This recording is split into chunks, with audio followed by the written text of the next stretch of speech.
ಕನ್ನಡ ಅರ್ಥ ಆಗುತ್ತಲ್ಲ? ನನ್ನ ಹೆಸರು ಜಗದೀಶ್ ಸಜ್ಜನ್ ಅಂತ, ಲೇಬರ್ ಇನ್ಸ್ಪೆಕ್ಟರ್ ಆಗಿ ಕೆಲಸ ಮಾಡ್ತಿದ್ದೀನಿ. ಇವತ್ತು ನನಗೆ ಕೊಟ್ಟಿರೋ ಟಾಪಿಕ್ ಅಂತಂದರೆ ಫುಡ್ ಇಂಡಸ್ಟ್ರಿಯಲ್ಲಿ ಲೇಬರ್ ಲಾಸ್ ಆ್ಯಂಡ್ ರೂಲ್ಸ್ ಅಂತ. ಆ್ಯಕ್ಚುಲಿ ಹೇಳಬೇಕು ಅಂತಂದರೆ ನಮ್ಮ ಒಂದು ಕಾರ್ಮಿಕ ಇಲಾಖೆ, ಲೇಬರ್ ಡಿಪಾರ್ಟ್ಮೆಂಟ್ ಅಂದರೆ ಕಾರ್ಮಿಕ ಇಲಾಖೆ. ಕಾರ್ಮಿಕ ಇಲಾಖೆಯ ಕಾಯ್ದೆ, ನಿಯಮ, ಆಮೇಲೆ ಕಾನೂನುಗಳ ಏನಿದೆಯಲ್ಲ, ಅದು ಫುಡ್ ಇಂಡಸ್ಟ್ರಿ ಅಂತ ಒಂದಕ್ಕೆ ಅಲ್ಲ, ಪ್ರತಿಯೊಂದು ಹಂತದಲ್ಲಿ ಎಲ್ಲ ಒಂದು ಸಣ್ಣ ಒಂದು 4 ಗೋಡೆಯಲ್ಲಾಗಿರ್ಬೋದು, ಓಪನ್ ಪ್ಲೇಸಲ್ಲಾಗಿರ್ಬೋದು, ಯಾವುದೇ ಒಂದು ವರ್ಕರ್ ಅಂದರೆ ಅವನು ಸಣ್ಣ ಹುದ್ದೆಗಿರ್ಬೋದು, ದೊಡ್ಡ ಹುದ್ದೆಗಿರ್ಬೋದು, ಯಾರೇ ಒಂದು ಕೆಲಸ ಮಾಡ್ತಾರೆ ಅಂತಂದರೆ ಅದಕ್ಕೆ ಅನ್ವಯಿಸ್ತಕ್ಕಂತಹ ಎಲ್ಲ ಕಾರ್ಯಗಳಿಗೂ ನಮ್ಮ ಲೇಬರ್ ಡಿಪಾರ್ಟ್ಮೆಂಟಿನ ರೂಲ್ಸ್ಗಳು ಅನ್ವಯ ಆಗ್ತವೆ. ನಮ್ಮ ಲೇಬರ್ ಡಿಪಾರ್ಟ್ಮೆಂಟಿಂದ ರೂಲ್ಸ್ಗಳು ಹೆಂಗಿದಾವೆ ಅಂತಂದರೆ, ಹುಟ್ಟಿನಿಂದ ಸಾವಿನವರೆಗೆ ನಾವು ಹುಟ್ಟೋ ಟೈಮಲ್ಲಿ ಏನು ಬೇಕಾಗುತ್ತೋ ಅಲ್ಲಿಂದ ಹಿಡ್ಕೊಂಡು ನಾವು ಸತ್ತ ಮೇಲೂ ಕೊಡ್ತಕ್ಕಂತಹ ಒಂದು ಕಾಯ್ದೆ, ಕಾನೂನು, ರೂಲ್ಸು ಎಲ್ಲನೂ ನಮ್ಮ ಲೇಬರ್ ಡಿಪಾರ್ಟ್ಮೆಂಟ್ಗೆ ಅನ್ವಯಿಸುತ್ತೆ. ಬೇರೆ ಬೇರೆ ಡಿಪಾರ್ಟ್ಮೆಂಟ್ಗಳಾದರೆ ಒಂದೊಂದೇ ರೂಲ್ಸು, ರೆಗ್ಯುಲೇಷನ್ಸು, ಕಾಯ್ದೆ ಅಂತ ಇದ್ರೆ, ನಮ್ಮ ಲೇಬರ್ ಡಿಪಾರ್ಟ್ಮೆಂಟ್ಗೆ ಹಂಗಲ್ಲ. ಪ್ರತಿಯೊಂದು ಹಂತದಲ್ಲಿಯೂ ಹೇಳಿದ್ದಾರೆ, ಹುಟ್ಟಿನಿಂದ ಸಾವಿನವರೆಗೆ ಅಂತ. ಹುಟ್ಟಿದ ಕೂಡಲೇ ನಾವು ಹೆರಿಗೆ ಭತ್ಯೆ ಕಾಯ್ದೆ ಅಂತ ಅನ್ವಯ ಆಗುತ್ತೆ. ಸದ್ಯ ನಾವು WC ಅಂತ ವರ್ಕ್ಮೆನ್ ಕಾಂಪನ್ಸೇಷನ್ ಆಕ್ಟ್ ಅಂತ ಅದನ್ನು ಒಂದು ಕೊಡ್ತಾ ಇದ್ವಿ. ಅದು ಈಗ ಇದಕ್ಕೆ ಕೋರ್ಟಿಗೆ ಹೋಗಿದೆ. ನಮ್ಮ ಲೇಬರ್ ಡಿಪಾರ್ಟ್ಮೆಂಟು ಯಾವಾಗ ಜಾರಿಗೆ ಬಂತು ಅಂತಂದ್ರೆ 1935ರಲ್ಲಿ ಅಸ್ತಿತ್ವಕ್ಕೆ ಬಂತು. ಇದು ಒಂದು ಹಳೆಯ ಇಲಾಖೆ ಆಗಿರುತ್ತದೆ. ಕಾರ್ಮಿಕ ಇಲಾಖೆಯು ಕಾರ್ಮಿಕರಿಗೆ ಒಬ್ಬ ಸ್ನೇಹಿತ, ತತ್ವಜ್ಞಾನಿ ಹಾಗೂ ಮಾರ್ಗದರ್ಶಿ ಇದ್ದಂತೆ. ಕಾರ್ಮಿಕ ಇಲಾಖೆಯು ಕೇಂದ್ರದ 23 ಕಾಯ್ದೆ ಹಾಗೂ ರಾಜ್ಯದ 4 ಕಾರ್ಮಿಕ ಕಾಯ್ದೆಗಳನ್ನು ಅನುಷ್ಠಾನಗೊಳಿಸುವಂತಹ ಒಂದು ಇಲಾಖೆಯಾಗಿರುತ್ತದೆ. ರಾಜ್ಯದಲ್ಲಿ ಉದ್ಭವಿಸುವ ಕೈಗಾರಿಕಾ ವಿವಾದಗಳನ್ನು ತ್ರಿಪಕ್ಷೀಯವಾಗಿ ಹಾಗೂ ಸೌಹಾರ್ದಯುತವಾಗಿ ಬಗೆಹರಿಸಿ ಕೈಗಾರಿಕಾ ಶಾಂತಿಯನ್ನು ಕಾಪಾಡುವ ನಿಟ್ಟಿನಲ್ಲಿ ಮೇಲ್ವಿಚಾರಣೆ ನಡೆಸುತ್ತಾ ಬಂದಿದೆ. ಕಾರ್ಮಿಕ ಇಲಾಖೆಯು ಪ್ರಸ್ತುತ ಬಹುಸಂಖ್ಯಾತ ಅಸಂಘಟಿತ ಕಾರ್ಮಿಕರ ಕಲ್ಯಾಣಕ್ಕೆ ಹೆಚ್ಚು ಒತ್ತು ನೀಡಿದ್ದು, ಅಸಂಘಟಿತ ಕಾರ್ಮಿಕರು ಸೇರಿದಂತೆ ಎಲ್ಲ ವರ್ಗದ ಕಾರ್ಮಿಕರ ಸರ್ವತೋಮುಖ ಅಭಿವೃದ್ಧಿಗಾಗಿ ಸಾಮಾಜಿಕ ಹಾಗೂ ಕಲ್ಯಾಣ ಯೋಜನೆಗಳನ್ನು ಜಾರಿಗೆ ತಂದಿರುತ್ತದೆ.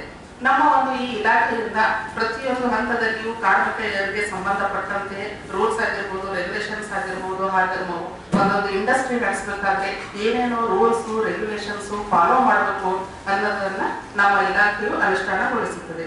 ಈ ಕಾರ್ಮಿಕ ಇಲಾಖೆಯ ಒಂದು ಸ್ವರೂಪ ಹೇಗಿರುತ್ತೆ ಅಂತಂದ್ರೆ, ಫಸ್ಟ್ ಲೇಬರ್ ಮಿನಿಸ್ಟರ್ ಸಚಿವರು ಬರ್ತಾರೆ, ಅದಾದ್ಮೇಲೆ ಕಾರ್ಮಿಕ ಕಾರ್ಯದರ್ಶಿಗಳು ಅಂತ ಬರ್ತಾರೆ, ಅದಾದ್ಮೇಲೆ ಕಾರ್ಮಿಕ ಆಯುಕ್ತರು ಅಂತ ಕೇಂದ್ರ ಕಚೇರಿಯಲ್ಲಿ ಇರ್ತಾರೆ.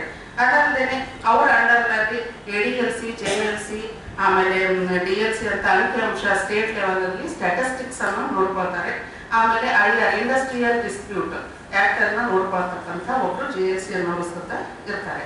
ಅದರಂತೆ ಪ್ರಾದೇಶಿಕ ರೀಜನಲ್ ಲೆವೆಲ್ ಅಲ್ಲಿ DLC ಅಂತ ಇರ್ತಾರೆ. ಒಟ್ಟು ಟೋಟಲ್ 7 ಜನ DLCಗಳು, ಬೆಂಗಳೂರಲ್ಲಿ 2, ಹಾಸನ, ಗುಲ್ಬರ್ಗ, ಬೆಳಗಾವಿ, ಈ ತರ DLC ಇರ್ತಾರೆ. ಅವ್ರ ಅಂಡರ್ನಲ್ಲಿ 17 ಜನ ALCs ಇರ್ತಾರೆ. ಆಮೇಲೆ 42 ಜನ LO ಅಂದ್ರೆ ಲೇಬರ್ ಆಫೀಸರ್ಸ್, ಡಿಸ್ಟ್ರಿಕ್ಟ್ ಲೆವೆಲ್ ಅಲ್ಲಿ ಲೇಬರ್ ಆಫೀಸರ್ಸ್ ಅಂತ ಇರ್ತಾರೆ. ಮಹಾನಗರ ಪಾಲಿಕೆಗಳಲ್ಲಿ 90 ಜನ ಹಿರಿಯ ಕಾರ್ಮಿಕ ನಿರೀಕ್ಷಕರು ಅಂತ ಇರ್ತಾರೆ. ನಮ್ಮ ಬಿಜಾಪುರ ಮಹಾನಗರ ಪಾಲಿಕೆ ಆದರೂ ಸಹಿತ ನಮ್ಮ ಡಿಪಾರ್ಟ್ಮೆಂಟ್ ಅಲ್ಲಿ ಅದಕ್ಕೆ ಆದಂತಹ ಒಂದು ಜನಸಂಖ್ಯೆ ಇರದಿರೋದ್ರಿಂದ ಇನ್ನೂ ಇದು ಅಪ್ಗ್ರೇಡ್ ಆಗಿಲ್ಲ. ಇಲ್ಲಿ LIಗಳೇ ಇದ್ದಾರೆ.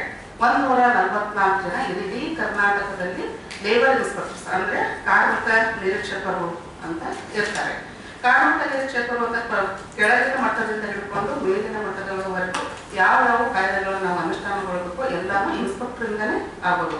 ಯಾವುದೋ ಒಂದು ಹೆಡ್ ಆಫೀಸರ್ ಕಂಪ್ಲೇಂಟ್ ಆಗಿರ್ಬೋದು, ಏನೇ ಬಂದು ಅದನ್ನ DLC ಬಂದು, DLC ಇಂದ ALC ಇಂದ ಎಲ್ಲೋ ಬಂದು ನೆಕ್ಸ್ಟ್ LI ನಿಲ್ಲೋದು. ನಾವೆಲ್ಲ ಫೀಲ್ಡ್ ವೆರಿಫಿಕೇಶನ್ಗಳನ್ನೆಲ್ಲ ಮಾಡಿಕೊಂಡು ಅದರಂತೆ ನಾವು ರಿಪೋರ್ಟ್ನ ಹಾಕಿದ ಮೇಲೆ ರಿಪೋರ್ಟ್ ಕಮಿಷನರ್ ಲೆವೆಲಲ್ಲಿ, ಮಿನಿಸ್ಟರ್ ಲೆವೆಲಲ್ಲಿ ಎಲ್ಲಾನು ಅದನ್ನ ವೆರಿಫೈ ಮಾಡಿ ಯಾವುದೇ ಇಂಪ್ಲಿಮೆಂಟ್ ಮಾಡಬೇಕಾದ್ರೂ ಸಹಿತ ಅದನ್ನೇ ನೋಡಿಕೊಂಡು ಮಾಡ್ತಿರ್ತಾರೆ. ನಮ್ಮ ಇಲಾಖೆಯಲ್ಲಿ ಈ ಕಾಯ್ದೆಗಳನ್ನು ಅನುಷ್ಠಾನಗೊಳಿಸುವುದಕ್ಕೆ ಇಲಾಖೆಯು ಮಾಡುವುದಲ್ಲದೆ 4 ಮಂಡಳಿ ಅಂತ ಇದೆ. ಕರ್ನಾಟಕ ಕಟ್ಟಡ ಮತ್ತು ಇತರೆ ನಿರ್ಮಾಣ ಕಾರ್ಮಿಕರ ಮಂಡಳಿ ಅಂತ, ಆಮೇಲೆ ಕರ್ನಾಟಕ ರಾಜ್ಯ ಅಸಂಘಟಿತ ಕಾರ್ಮಿಕ ಸಾಮಾಜಿಕ ಭದ್ರತಾ ಮಂಡಳಿ, ಕರ್ನಾಟಕ ಕಾರ್ಮಿಕ ಕಲ್ಯಾಣ ಮಂಡಳಿ, ಕರ್ನಾಟಕ ರಾಜ್ಯ ಕಾರ್ಮಿಕ ಅಧ್ಯಯನ ಸಂಸ್ಥೆ ಅಂತ. ಈ 4 ಮಂಡಳಿಗಳು ಸಹಿತ ಈ ಕಾರ್ಮಿಕರಿಗೆ ಸಂಬಂಧಪಟ್ಟಂತ ಸಾಮಾಜಿಕ ಭದ್ರತೆಯ ಸೋಷಿಯಲ್ ಸೆಕ್ಯೂರಿಟಿ ಪ್ಲಾನ್ಸ್ ಏನಿದಾವೆ ಅವನ್ನೆಲ್ಲ ನೋಡ್ಕೊಳ್ತಾರೆ. ಅದರ ನಮ್ಮಲ್ಲಿ ಇಡೀ ದೇಶದಲ್ಲಿ ಭಾರತದ ಬೆನ್ನೆಲುಬು ರೈತರು ಹೇಗೋ ಅದೇ ರೀತಿ ಸಂಖ್ಯೆಯಲ್ಲಿ 2ನೇ ಸ್ಥಾನವನ್ನು ನಮ್ಮ ಕಾರ್ಮಿಕ ವರ್ಗವನ್ನು ಆವರಿಸಿಕೊಂಡಿರ್ತದೆ. ಈ ಕಾರ್ಮಿಕ ಕಾಯ್ದೆಗಳು ಮತ್ತು ನಿಯಮಗಳನ್ನು ಒಂದೊಂದು ಬೇರೆ ಬೇರೆಯಾಗಿ ಅಂದ್ರೆ ಸೋಷಿಯಲ್ ಸೆಕ್ಯೂರಿಟಿ ಸಲುವಾಗಿ ಬೇರೆ, ಆಮೇಲೆ ಪೇಮೆಂಟ್ ಸಲುವಾಗಿ ಬೇರೆ, ಈ ತರ ಸಪರೇಟ್ ಆಗಿ ಕಾಯ್ದೆಗಳನ್ನು ಮಾಡಿದೆ. ಅದೇ 23 ಸೆಂಟ್ರಲ್ 4 ಸ್ಟೇಟ್ ಆಕ್ಟ್ಗಳೇನಿದೆಯಲ್ಲ ಅದನ್ನ ಭಾಗವಾಗಿ ವಿಂಗಡಿಸಿರುತ್ತೆ. ಅದರಲ್ಲಿ ಕೈಗಾರಿಕೆಗೆ ಸಂಬಂಧಪಟ್ಟಂತಹ ಕಾರ್ಮಿಕ ಕಾನೂನುಗಳು, ಕೈಗಾರಿಕಾ ವಿವಾದ ಕಾಯ್ದೆ 1947 ಅಂತ. ಕೈಗಾರಿಕಾ ವಿವಾದಗಳ ಕಾಯ್ದೆ ಅಂತಂದ್ರೆ ಫ್ಯಾಕ್ಟ್ರಿ ಇರುತ್ತೆ. ಫ್ಯಾಕ್ಟ್ರಿ ಇದ್ದಾಗ ಫ್ಯಾಕ್ಟ್ರಿಯಲ್ಲಿ ಕೆಲಸ ಮಾಡ್ತಕ್ಕಂಥವ್ರಿಗೆ ಏನೋ ತೊಂದರೆ ಆಯಿತು, ಕೆಲಸದಿಂದ ತೆಗೆದ್ರು, ಇನ್ಕ್ರಿಮೆಂಟ್ ತೆಗೆದ್ರು, ಇಂಥ ಟೈಮ್ನಲ್ಲಿ ಏನ್ ಮಾಡ್ಬೇಕು ಅಂದ್ರೆ ನಮ್ಮ ಇಲಾಖೆಯಲ್ಲಿ ಕಾರ್ಮಿಕ ಅಧಿಕಾರಿಗಳು ಅಂತ ಜಿಲ್ಲಾ ಮಟ್ಟದಲ್ಲಿರ್ತಾರೆ. ಅವರಿಗೆ ನಾವು ಏನ್ ಮಾಡ್ಬೇಕು ಅಂತಂದ್ರೆ, ನೀವು ಯಾರಾದ್ರೂ ಅವರಿಗೆ ಕೆಲಸದಿಂದ ತೆಗೆದಿದ್ರು, ಇನ್ಕ್ರಿಮೆಂಟ್ ಕಟ್ ಮಾಡಿದ್ರು ಅಂತಂದ್ರೆ ಒಂದು ಅಪ್ಲಿಕೇಶನ್ ಕೊಡ್ಬೇಕಾಗತ್ತೆ. ಸ್ವಂತ ಆದ್ರೂ ಕೊಡ್ಬೋದು ಅಥವಾ ಯೂನಿಯನ್ ಮುಖಾಂತರ, ಅಂದ್ರೆ ಅದು ಆಕ್ಟ್ ಒಂದು ಬರುತ್ತೆ ನಮ್ಮ ಹತ್ರನೇ ಇರೋದ್ರಿಂದ. ಆ ಆಕ್ಟ್ ಯೂನಿಯನ್ ಅಂತ ಟ್ರೇಡ್ ಯೂನಿಯನ್ ಆಕ್ಟ್ ಅಂತ ಒಂದು ಬರುತ್ತೆ. ಆ ಯೂನಿಯನ್ ಅಡಿಯಲ್ಲಿ ನಮ್ಮ ಇಲಾಖೆಯಲ್ಲಿ assistant labour commissioner licensing authority ಇರ್ತಾರೆ. ಅವ್ರ ಹತ್ರ ಲೈಸೆನ್ಸ್ ತಗೊಂಡು ಅವ್ರ ಹತ್ರ ಪರ್ಮಿಷನ್ ತಗೊಂಡು ಒಂದು ಯೂನಿಯನ್ ಅನ್ನೋದ ಫಾರ್ಮ್ ಮಾಡ್ಕೊಂಡ್ರೆ ಆ ಯೂನಿಯನ್ ಮುಖಾಂತರವಾಗಲಿ ಅಥವಾ ಸ್ವಂತ ಒಬ್ಬರೇ ಆದ್ರೂ ನಮ್ಮ ಹತ್ರ ಅರ್ಜಿ ಹಾಕಿದಾಗ ನಾವು ಸಂಧಾನಾಧಿಕಾರಿಗಳು ಅಂತ ಲೇಬರ್ ಆಫೀಸರ್ ಸಂಧಾನಗಳನ್ನು ನಡೆಸಿ ಆ ಸಂಧಾನದಲ್ಲಿ ಏನಾದರೂ ಅವ್ರಿಗೂ ಒಪ್ಪಂದ ಮಾಡ್ಲಿಕ್ಕೆ ನೋಡ್ತೀವಿ. ನಾವು ಫಸ್ಟ್ ಅವರಿಗೂ ಕರೆಸಿರ್ತೀವಿ, ಆಡಳಿತ ವರ್ಗದವರಿಗೂ ಕರೆಸಿರ್ತೀವಿ, ಇಬ್ಬರಿಗೂ ಏನೇನು ತೊಂದರೆಗಳಿದೆ ಅಂತ ಎಲ್ಲ ತಿಳ್ಕೊಂಡು ಅದನ್ನ ಆದಷ್ಟು ಮಟ್ಟಿಗೆ ನಾವು ಅಲ್ಲೇನೆ ಬಗೆಹರಿಸಕ್ ನೋಡಿರ್ತೀವಿ. ಅವ್ರು ಒಪ್ಕೊಂಡ್ರು ಅಂತಂದ್ರೆ ಅಲ್ಲಿಗೆ ಅವ್ರಿಬ್ಬರನ್ನ ಚೆಕ್ ಕೊಡ್ಸೋದು ಏನೋ ಮಾಡಿದ್ರೆ ಅದನ್ನ ಮಾಡಿಸ್ತೀವಿ.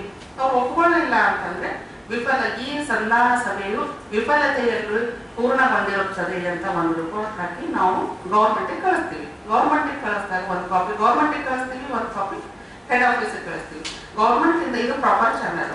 ಹೆಡ್ ಆಫೀಸ್ ಗೌರ್ಮೆಂಟಿಗೆ ಕಳಿಸಿದಾಗ ಆ ಗೌರ್ಮೆಂಟ್ನವರು ಅದನ್ನೆಲ್ಲ ನೋಡ್ಕೊಂಡು ನಾವೇ ಈ ಒಂದು ವಿವಾದ ಇಶ್ಯೂಸ್ ಫ್ರೇಮ್ ಮಾಡಿರ್ತೀವಿ. ಈ ತರ ಇವರು ಕೆಲಸ ಮಾಡಿದಾಗ ಕೆಲಸದಿಂದ ತೆಗೆದಿರುವುದು ಸರಿಯೇ, ಕೆಲಸದಿಂದ ತೆಗೆದಿರುವುದು ಸರಿಯಾದಲ್ಲಿ ಯಾವ ಕಾರಣಕ್ಕಾಗಿ ತೆಗೆದಿರುತ್ತಾರೆ, ಅಥವಾ ಸರಿ ಇಲ್ಲದಿದ್ದರೆ ಇವರಿಗೆ ಸಿಗುವಂತಹ ಪರಿಹಾರಗಳೇನು ಅಂತೇಳಿ ಈ ತರ ಒಂದು ಇಶ್ಯೂಸ್ ಎಲ್ಲ ಫ್ರೇಮ್ ಮಾಡಿಬಿಟ್ಟು ನಾವು ಇದಕ್ಕೆ ಗೌರ್ಮೆಂಟ್ ಕಳಿಸ್ತೀವಿ, ಸೆಕ್ರೆಟರಿಯೇಟ್ ಕಳಿಸ್ತೀವಿ. ಅವ್ರು ಅದನ್ನು ನೋಡಿ ಪ್ರಾಪರ್ ಚೆನ್ನಾಗಿ ಎಲ್ಲಿಗೆ ಬರುತ್ತೆ ಅಂದ್ರೆ ಲೇಬರ್ ಕೋರ್ಟ್ ಅಂತ ಇದೆ. ಇಲ್ಲೇ ಬಿಜಾಪುರದಲ್ಲಿದೆ, ಹುಬ್ಳಿಯಲ್ಲಿದೆ, ಆಮೇಲೆ ಬೆಂಗಳೂರು ಈ ತರ ಬೇರೆ ಬೇರೆ ಕಡೆ ಇದೆ. ಅಲ್ಲಿ ಲೇಬರ್ ಕೋರ್ಟಿಗೆ ಬರುತ್ತೆ. ಲೇಬರ್ ಕೋರ್ಟಿಗೆ ಬಂದಾಗ ಅಲ್ಲಿ ಮತ್ತೆ ಕೇಸ್ ನಡೆದ್ಬಿಟ್ಟು ಆಮೇಲೆ ಅದರ ಬಗ್ಗೆ ಅವರು ಎಲ್ಲ ಆಡಳಿತ ವರ್ಗದವರಿಗಾಗಿರ್ಬೋದು, ಆಮೇಲೆ ಕಾರ್ಮಿಕ ವರ್ಗದವರಿಗಾಗಿರ್ಬೋದು, ಇಬ್ಬರಿಗೂ ಕರೆಸಿ ಇಬ್ಬರದು ಎಲ್ಲ ಕೇಳಿಕೊಂಡು ಆಮೇಲೆ ಒಂದು ಆರ್ಡರ್ ಪಾಸ್ ಮಾಡ್ತಾರೆ. ಅವರು ಇವ್ರು ಯಾರು ತಪ್ಪಿತ್ತು ಅವ್ರ ಕಡೆಯಿಂದ ಆರ್ಡರ್ ಪಾಸ್ ಆಗಿರುತ್ತೆ. ಆಮೇಲೆ ಪ್ರಾಪರ್ ಚಾನಲ್ ಅಂತ ಹೇಳಿದೆ. ನೀವು 6 ತಿಂಗಳ ಒಳಗಾಗಿ ಕೆಲಸದಿಂದ ತೆಗೆದಿತ್ತು ಅಂತಂದ್ರೆ ಡೈರೆಕ್ಟ್ ಆಗಿ ಕೋರ್ಟಿಗೆ ಹೋಗ್ಬೋದು, ನಮ್ಮ ಆಫೀಸಿಗೆ ಬರೋ ಅವಶ್ಯಕತೆ ಇಲ್ಲ. 6 ತಿಂಗಳ ಮೇಲ್ಪಟ್ಟಿತ್ತು ಅಂದ್ರೆ ನಮ್ಮ ಆಫೀಸಿಗೆ ಬಂದು ಅಪ್ಲಿಕೇಶನ್ ಹಾಕೊಂಡು ನಮ್ಮ ಹತ್ರ ಫೇಲ್ಯೂರ್ ರಿಪೋರ್ಟ್ ಅಂತ ಮಾಡ್ಕೊಂಡು ಗೌರ್ಮೆಂಟಿಗೆ ಹೋಗ್ಬೇಕಾಗುತ್ತೆ. ಆಮೇಲೆ ಇದೆಲ್ಲ ಜಾಸ್ತಿ ಆಗೋದು ಹೇಗೆ ಅಂತಂದ್ರೆ KSRTC ಆಗ್ತಿರುತ್ತೆ. KSRTC ತುಂಬಾ ಜನಸಂಖ್ಯೆಯಲ್ಲಿ ಕೆಲಸ ಮಾಡೋದ್ರಿಂದ ಆಮೇಲೆ ಅಲ್ಲಿ ಜಾಸ್ತಿ ಇನ್ಕ್ರಿಮೆಂಟ್ ಕಟ್ ಆಗೋದಾಗಿರ್ಬೋದು, ಕೆಲಸದಿಂದ ತೆಗೆಯೋದಾಗಿರ್ಬೋದು, ಆಮೇಲೆ ಅವ್ರ ಮೇಲೆ ಡಿಪಾರ್ಟ್ಮೆಂಟ್ ಅಲ್ಲಿ ಎನ್ಕ್ವೈರಿ ಕಂಡಕ್ಟ್ ಮಾಡೋದಾಗಿರ್ಬೋದು, ಇಂಥವೆಲ್ಲ ಇರೋದ್ರಿಂದ ಆಲ್ಮೋಸ್ಟ್ ಆಲ್ ನಮ್ಮ ಹತ್ರ ಬರೋದು KSRTCಗಳದ್ದೇ ಬರ್ತವೆ. ಹಾಗಾಗಿ ಅವ್ರದ್ದು ಇನ್ಕ್ರಿಮೆಂಟ್ ಕಟ್ ಮಾಡಿದ್ದು ಪ್ರಾಪರ್ ಚಾನಲಲ್ಲೇ ಹೋಗ್ಬೇಕು ಅಂತ ಇರೋದ್ರಿಂದ ಫಸ್ಟ್ ಲೇಬರ್ ಆಫೀಸ್ನಲ್ಲಿ ಕೇಸ್ ಹಾಕಿ ಇಲ್ಲಿಂದನೇ ಹೋಗ್ಬೇಕಾಗತ್ತೆ. ಆಮೇಲೆ 20 ಜನರಿಂದ ಒಳಗಡೆ ಇರ್ತಕ್ಕಂಥ ಒಂದು ಇಂಡಸ್ಟ್ರಿಯಿಂದ ಈ ತರ ಡಿಸ್ಪ್ಯೂಟ್ ಬಂದ್ರೆ ಅದನ್ನ SLI ಅಂತ ಇರ್ತಾರೆ. ಬಿಜಾಪುರದಲ್ಲಿಲ್ಲ, ಬೆಳಗಾವಿ, ಧಾರವಾಡ, ಹುಬ್ಳಿ ಈ ಕಡೆ ಎಲ್ಲ ಇರ್ತಾರೆ. ಅವರು SLIಗಳ ಕಡೆಯಿಂದನೂ ಅವರು ಸಹಿತ ಈ ಒಂದು ಆಕ್ಟ್ ನಲ್ಲಿ ಸಂಧಾನಾಧಿಕಾರಿಗಳು ಅಂತ ನೇಮಕ ಮಾಡಿರೋದ್ರಿಂದ ಅವರು ಅದನ್ನ ಅಲ್ಲಿಂದನೂ ನ್ಯಾಯವನ್ನ ಪಡೆದುಕೊಳ್ಬಹುದಾಗಿದೆ.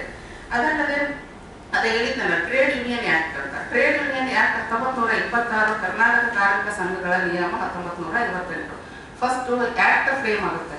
ಆಕ್ಟ್ ಫ್ರೇಮ್ ಆದ್ಮೇಲೆ ಆಯಾ ಜಿಲ್ಲೆ ಸೆಂಟ್ರಲ್ ನಲ್ಲಿ ಆಕ್ಟ್ ಫ್ರೇಮ್ ಆದಾಗ ಆಯಾ ಜಿಲ್ಲೆ ಸ್ಟೇಟ್ನವರು ಅದನ್ನೆಲ್ಲ ನೋಡ್ಕೊಂಡ್ಬಿಟ್ಟು ಯಾವ್ಯಾವ ಬೇಕು ಅದರಲ್ಲಿ ಯಾವ್ದಾದ್ರು ಬೇಡ ಅಂತೇಳಿ ಎಲ್ಲ ಪರಾಮರ್ಶೆ ಮಾಡಿಕೊಂಡು ನಿಯಮಗಳನ್ನ ರೂಪಿಸ್ತಾರೆ. ಅದು ನಿಯಮಗಳು ಈ ಆಕ್ಟ್ 1926 ಆದ್ರೂ ಸಹಿತ ನಿಯಮ ಆಗಿರೋದು 1958. ಆಲ್ಮೋಸ್ಟ್ 32 ವರ್ಷದ ನಂತರ ನಿಯಮಗಳನ್ನ ರೂಪ ಮಾಡಿ ಅದರ ಅಡಿಯಲ್ಲೇ ಇವರು ಯೂನಿಯನ್ ನಲ್ಲಿ ಯಾಕೆ ಆಗಬೇಕು ಅಂತಂದ್ರೆ ಎಲ್ಲೇ ಆಗಿದ್ರು ಒಬ್ಬ ಆಡಳಿತ ವರ್ಗ ಕಾರ್ಮಿಕ ವರ್ಗ ಎರಡು ಡಿಫ್ರೆನ್ಸ್ ಬರುತ್ತೆ. ಒಬ್ರು ಹೋಗಿ ನಮ್ಗೆ ಇದು ಕೆಲಸ ಆಗ್ಬೇಕು ಅಂತ ಆಡಳಿತ ವರ್ಗದವ್ರ ಹತ್ರ ಹೋದ್ರೆ ಆಡಳಿತ ವರ್ಗದವರು ಯಾರು ಅದನ್ನ ಸರಿಯಾಗಿ ನಿಂದು ಒಬ್ಬಂದೇ ಇದೆಲ್ಲ ಆಯ್ತು ಹೋಗಿ ಮಾಡ್ತೀನಿ ಅಂತ ಕಳಿಸ್ತಾರೆ. ಅದೇ ಯೂನಿಟ್ ಆಗಿ ಹೋದ್ರೆ ಅಂದ್ರೆ ಒಂದು 10 ಜನ ಸೇರ್ಕೊಂಡು ಹೋದಾಗ ಈ 10 ಜನ ಬಂದಿದ್ದಾರೆ, ಒಂದ್ ವೇಳೆ ಇವ್ರು ನಾವು ಬೇಡಿಕೆಗಳನ್ನು ಈಡೇರಿಸಲಿಲ್ಲ ಅಂತಂದ್ರೆ ಮುಂದಿನ ಕಾಲದಲ್ಲಿ ತೊಂದರೆ ಆಗ್ಬೋದು ಅನ್ನೋ ಒಂದು ಉದ್ದೇಶದಿಂದ ಆಯ್ತು ಅವ್ರೆಲ್ಲ ಬೇಡಿಕೆಗಳನ್ನ ತಗೊಂಡು ಯಾವ ಈಡೇರಿಸ್ಲಿಕ್ಕಾಗುತ್ತೋ ಯಾವ ಈಡೇರಿಸ್ಲಿಕ್ಕಾಗೋದಿಲ್ವೋ ಅವೆಲ್ಲ ನೋಡಿಕೊಂಡು ಆಡಳಿತ ವರ್ಗದವರು ಯೂನಿಯನ್ ಅವರಿಗೆ ಒಂದು ಒಳ್ಳೆಯ ರೀತಿಯಾದಂಥ ಅವರಿಗೂ ಕಾರ್ಮಿಕ ಆಮೇಲೆ ಮಾಲೀಕ ಸಂಬಂಧಗಳನ್ನ ಏರ್ಪಡುತ್ತಕ್ಕಂಥ ಕೆಲವೊಂದು ಇದು ಇರ್ತವೆ. ಹಾಗಾಗಿ ಈ ಒಂದು ಟ್ರೇಡ್ ಯೂನಿಯನ್ ಆಕ್ಟ್ ಒಳಗಡೆ ರಿಜಿಸ್ಟ್ರೇಷನ್ ಯಾರು ಮಾಡ್ಕೊಂಡಿರ್ತಾರೆ ಅವ್ರಿಗೆ ಮಾತ್ರ ಪ್ರಾಮುಖ್ಯತೆಯನ್ನು ಕೊಡಲಾಗುತ್ತದೆ. ಈ ಟ್ರೇಡ್ ಯೂನಿಯನ್ ಆಕ್ಟ್ ಮಾಡ್ಕೊಳ್ಬೇಕು ಅಂತಂದ್ರೆ ಬೈಲಾ ಅಂತ ಇರುತ್ತೆ. ಅದು ಒಂದು ಬೈಲಾ ಮಾಡಿಕೊಂಡು ಆ ಬೈಲಾ ಹೇಗೆ ಅಂತಂದ್ರೆ ಇಂಡಿಯನ್ ಕಾನ್ಸ್ಟಿಟ್ಯೂಷನ್ ಯಾವ ತರ ಇದೆಯೋ ಸಂವಿಧಾನ ಅದೇ ತರ ಆ ಒಂದು ಇಂಡಸ್ಟ್ರಿಗೆ ಸಂಬಂಧಪಟ್ಟಂಗೆ ಅದು ಬೈಲಾ ಇರುತ್ತೆ. ಅದರಲ್ಲಿ ಎಷ್ಟು ಜನ ಇದ್ದಾರೆ, ಎಷ್ಟು ಮೆಂಬರ್ ಇದ್ದಾರೆ, ಅವ್ರಿಗೆ ಏನ್ ಬೇಕು, ಆಮೇಲೆ ಅವ್ರ ಮೆಂಬರ್ಶಿಪ್ ಫೀಸ್ ಏನು, ಅದಷ್ಟೇ ಮೆಂಬರ್ಶಿಪ್ ಫೀಸ್ ತಗೋಬೇಕು, ಆ ಬಂದಿರ್ತಕ್ಕಂಥ ಹಣನ ನಾವು ಯಾವುದಕ್ಕೆ ಯೂಸ್ ಮಾಡ್ಕೊಳ್ಬೇಕು ಅದನ್ನೆಲ್ಲ ಆ ಬೈಲಾದಲ್ಲಿರುತ್ತೆ. ಅದರ ಪ್ರಕಾರವಾಗಿ ಅವರೆಲ್ಲರೂ ಆಕ್ಟ್ ಮಾಡಬೇಕಾಗುತ್ತೆ. ಅದರಂತೆ ಸಾಮಾಜಿಕ ಭದ್ರತೆಯ ಕುರಿತು ಕಾರ್ಮಿಕ ಕಾನೂನುಗಳು ಸಹಿತ ನಮ್ಮ ಇಲಾಖೆಯಲ್ಲಿ ಇದ್ದಾವೆ. ಕರ್ನಾಟಕ ಕಟ್ಟಡ ಮತ್ತು ಇತರೆ ನಿರ್ಮಾಣ ಉದ್ಯೋಗ ನಿಯಂತ್ರಣ ಮತ್ತು ಸೇವೆಯ ಷರತ್ತುಗಳು ಕಾಯ್ದೆ 1996. ಈ ಕಾಯ್ದೆ 1996ರಲ್ಲಿ ಆದ್ರೂ ಸಹಿತ ಅದು 2007ರಿಂದ ನಮ್ಮ ಕರ್ನಾಟಕದಲ್ಲಿ ಜಾರಿಗೆ ಬಂತು. ಈ ಕಾಯ್ದೆ ನಮ್ಮ ಇಲಾಖೆಯಲ್ಲಿ ಸದ್ಯದಲ್ಲಿ ಎಲ್ಲಕ್ಕಿಂತ ಜಾಸ್ತಿ ಪ್ರಚಲಿತ ಇರತಕ್ಕಂಥ ಕಾಯ್ದೆ ಅಂತಾನೆ ಹೇಳ್ಬೋದು ನಾವು. ಈ ಕಾಯ್ದೆಯಲ್ಲಿ ಆಲ್ಮೋಸ್ಟ್ ಆಲ್ ನಮ್ಮ ಒಂದು ಬಿಜಾಪುರ ಜಿಲ್ಲೆಯಲ್ಲಿ 2,10,000 ಬೆನಿಫಿಷಿಯರೀಸ್ ನಮ್ಮ ಹತ್ರ ಕಾರ್ಮಿಕರು ಅಂತ ನೋಂದಣಿಯಾಗಿರ್ತಾರೆ. ಈ ಕಾರ್ಮಿಕರಿಗೆ ನಾವು 13 ತರದ ಒಂದು ಫೆಸಿಲಿಟೀಸ್ಗಳನ್ನ ಕೊಡ್ತಾ ಇರ್ತೀವಿ. ಅವೆಲ್ಲ ಏನು ಅಂತಂದ್ರೆ ಹಾಗೆ ಹೇಳಿದೆ ನಾನು, ಹುಟ್ಟಿನಿಂದ ಸಾವಿನವರೆಗೆ ಅಂತ. ಒಂದು ಮಗು ಹುಟ್ಟು ಅಂತಂದ್ರೆ ನಾವು ಅದಕ್ಕೆ ತಾಯಿಗೆ ಹೆರಿಗೆ ಭತ್ಯೆ ಅಂತೇಳಿ ಹೆರಿಗೆ ಸಹಾಯಧನ ಅಂತೇಳಿ 60,000 ರೂಪಾಯಿ ಕೊಡ್ತೀವಿ. ಆಮೇಲೆ ಆ ಮಗುವಿಗೆ ಸ್ಕೂಲಿಗೆ ಹಾಕ್ತೀವಿ. ಸ್ಕೂಲಿಗೆ ಪ್ರೀ ನರ್ಸರಿ ಸ್ಕೂಲಿಗೆ ಹಾಕಿದ ತಕ್ಷಣ ಸ್ಕಾಲರ್ಶಿಪ್ ಆಗೋದು. ಎಲ್ಲಕ್ಕಿಂತ ಮೇನು ಈ ಕಾಯ್ದೆನೇ ಹೇಳಿದಂಗೆ ಕಟ್ಟಡ ಮತ್ತು ಇತರೆ ನಿರ್ಮಾಣ ಕಾರ್ಮಿಕರ ಕಾಯ್ದೆ. ಅಂದ್ರೆ ಕಟ್ಟಡದಲ್ಲಿ ಕೆಲಸ ಮಾಡ್ಬೇಕು. ಒಂದು ಬಿಲ್ಡಿಂಗ್ ರೆಡಿ ಆಗ್ಬೇಕಂದ್ರೆ ಬಾಯ ಮಾಡ್ಕೋದ್ರಿಂದ ಹಿಡ್ಕೊಂಡು ಪೇಂಟ್ ಮಾಡಿ ಗೃಹ ಪ್ರವೇಶ ಮಾಡೋವರೆಗೂ ಯಾವ್ಯಾವ ತರದ ಕಾರ್ಮಿಕರು ಬರ್ತಾರೋ ಎಲ್ಲರೂ ಈ ಒಂದು ಕಾಯ್ದೆ ಅಡಿಯಲ್ಲಿ ಬರ್ತಾರೆ.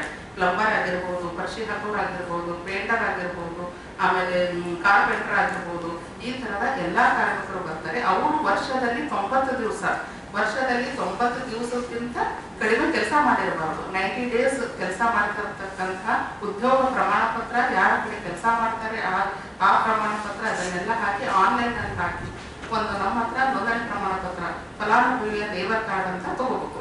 ಅದನ್ನು ತಗೊಂಡ್ಮೇಲೆ ಮಾತ್ರ ಇವೆಲ್ಲ ಫೆಸಿಲಿಟಿಗಳು ಸ್ಟಾರ್ಟ್ ಆಗ್ತವೆ. ಅದು ಇರ್ಲಿಲ್ಲ ಅಂತಂದ್ರೆ ಯಾವ್ದು ನಾವು ಫೆಸಿಲಿಟಿ ಕೊಡ್ಲಿಕ್ಕೆ ಆಗೋದಿಲ್ಲ. ಒಂದು ಮಗುವಿಗೆ ನಾವು ಇದಕ್ಕೆ ಸ್ಕೂಲಿಗೆ ಹಾಕಿದ ತಕ್ಷಣ ಪ್ರೀ ನರ್ಸರಿಯಿಂದ ಹಿಡಿದು ಆ ಮಗು ಎಲ್ಲಿವರೆಗೂ ಕಲಿಯುತ್ತೋ ಅಲ್ಲಿವರೆಗೂ ವರ್ಷ ನಾವು ಸ್ಕಾಲರ್ಶಿಪ್ ಅಂತ ಕೊಡ್ತೀವಿ. ಅಧಿಕಾರಿಗಳ ಮಕ್ಕಳು ಅಧಿಕಾರಿಗಳೇ ಆಗ್ಬೇಕು, ಕಾರ್ಮಿಕರ ಮಕ್ಕಳು ಕಾರ್ಮಿಕರೇ ಆಗ್ಬೇಕು ಅಂತ ಎಲ್ಲೂ ಇಲ್ಲ. ಕಾರ್ಮಿಕರು ಮಕ್ಕಳು ಸಹಿತ ಅಧಿಕಾರಿಗಳಾಗಲಿ ದೊಡ್ಡ ದೊಡ್ಡ ಹುದ್ದೆಗಳಲ್ಲಿ ಇರಲಿ ಅನ್ನೋ ಉದ್ದೇಶದಿಂದ ಆ ಮಕ್ಕಳಿಗೆ IAS JAS ಕೋಚಿಂಗ್ ಕೊಡ್ತಕ್ಕಂಥ ಇನ್ಸ್ಟಿಟ್ಯೂಟ್ಗಳು ನಮ್ಮ ಬೆಂಗಳೂರಲ್ಲಿ ಇದಾವೆ. ಇಲ್ಲಿ ಕರ್ನಾಟಕದಲ್ಲಿರೋದು ಬೆಂಗಳೂರಲ್ಲಿ ಅಷ್ಟೇ ಮಾತ್ರ.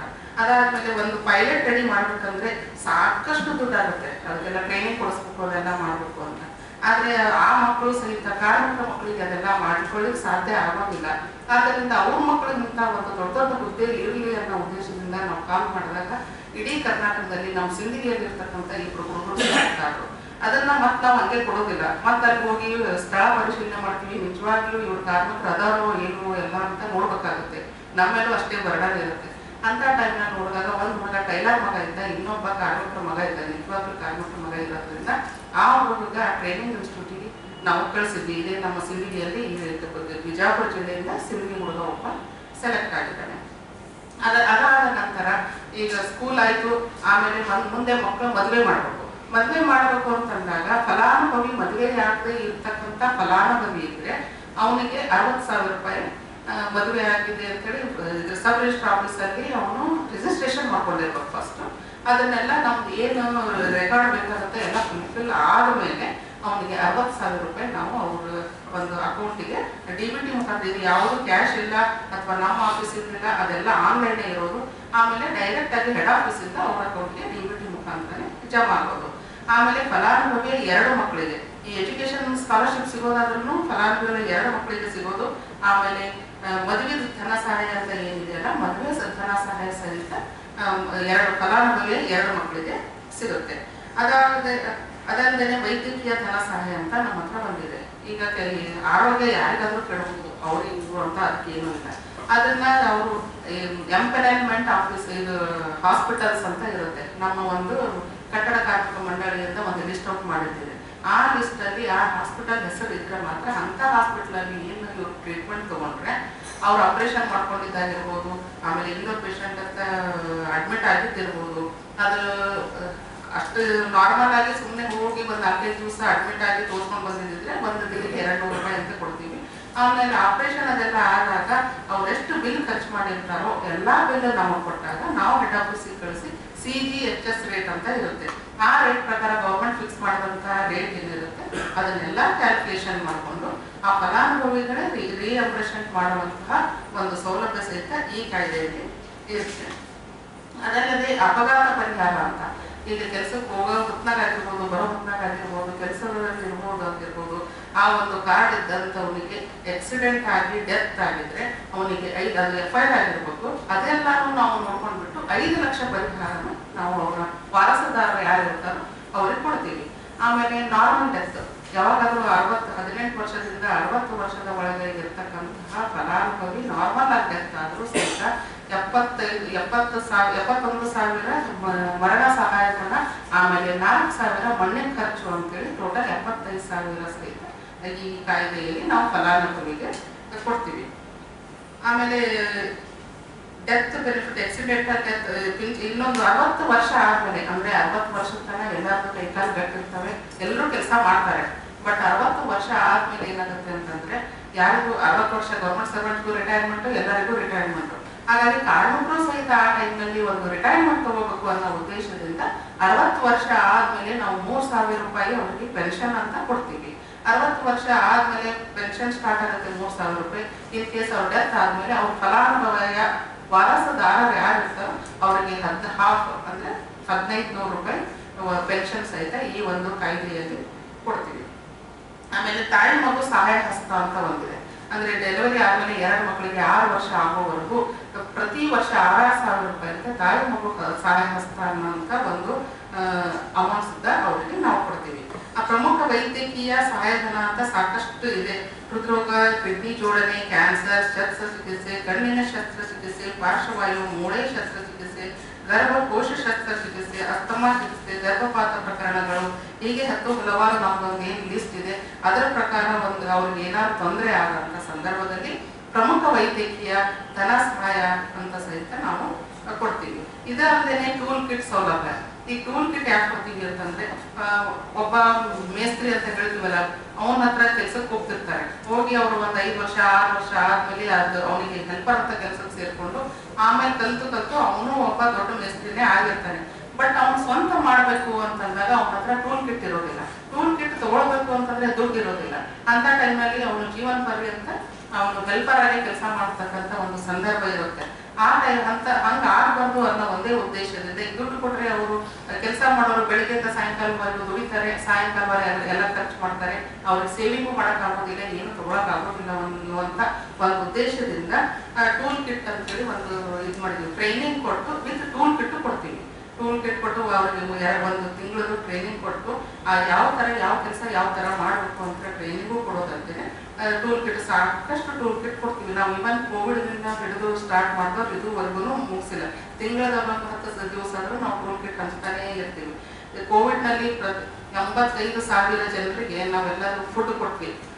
ಫುಡ್ ಕಿಟ್ ಅಂತ ನಮ್ಮ ಹೆಡ್ ಆಫೀಸ್ ಇಂದಾನೆ ಸಪ್ಲೈ ಆಗಿತ್ತು. ಅದರಲ್ಲಿ ಹೆಚ್ಚು ಕಡಿಮೆ 1 ಗಂಡ ಹೆಂಡತಿ 2 ಮಕ್ಕಳು ಒಂದು 15 ದಿವಸ ಆದ್ರೂ ಜೀವನ ನಡೆಸಬಹುದು.